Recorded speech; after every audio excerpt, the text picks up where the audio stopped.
One of the most vital pieces of safety equipment on any boat are your flares. They allow you to get noticed and get rescued if it all goes wrong. Chances are if you've got a boat, you have got a packet of these. The question is though, if it all went pear-shaped, would you know how to use them?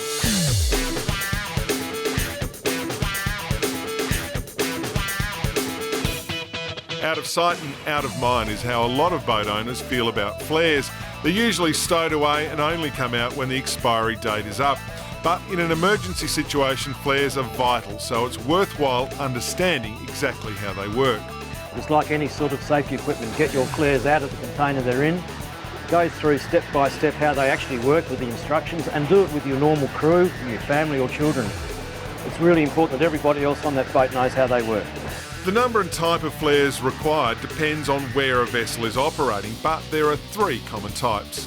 Boaters in Tasmania need to carry flares when they're in sheltered waters and also when they're more than 2 nautical miles to seaward of land. So in sheltered waters you need 2 orange smoke flares and 2 red handheld flares, and once you go beyond that 2 nautical mile range you need, in addition to those, 2 parachute flares as well.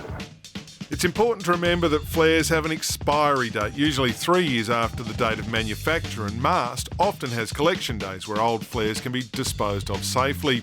There are also frequent safety demonstrations where you can see firsthand how each of the different flares operate.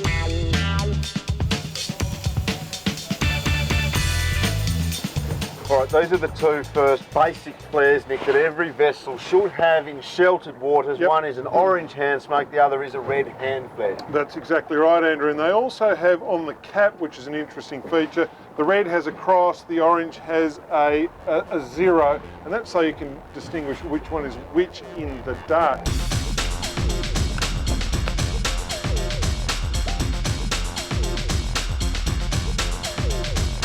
On a clear day with a smoke flare, it's about 4 kilometres at sea level, and from an aircraft about 10 kilometres. Very important to have an orange smoke flare around you. The helicopter pilots can determine wind strength and obviously wind direction if they're coming in for a rescue. So if you have got a spare one, save it for the helicopter. At night, the red hand flare comes into its own, but it's a device that requires careful handling. Gets very, very hot. Visibility of this one is about 10 kilometres on a clear night and about 20 kilometres in an aircraft. So the third kind of flare is this one. It is the rocket flare, Pete. Tell us where and when something like this would be appropriate. Well, the rocket flare is used principally when you're more than 2 nautical miles offshore in open or coastal waters. Yeah. It goes to about 300 metres in the air, 1,000 feet.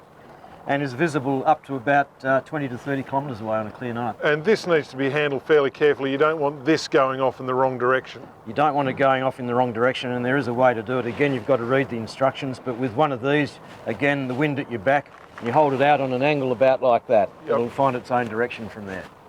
As opposed to your normal hand flares, the firing mechanism is a little bit different. Again, it's at the bottom of the flare. In this case, you undo that, and we're left with a toggle like that.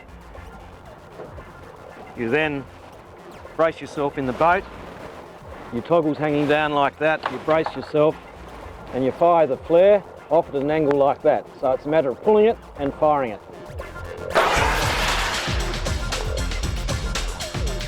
So if you need help, a well-timed flare will make all the difference. And if you happen to see a flare, there's some important advice as well.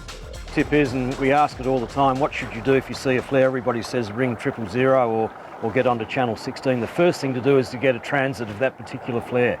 Whether you're at home, you get a transit, something off your coffee table in a telegraph pole or something like that. If you're on a boat, get a compass bearing and then go to the authorities and give them those particular readouts, because that'll help the authorities start a search.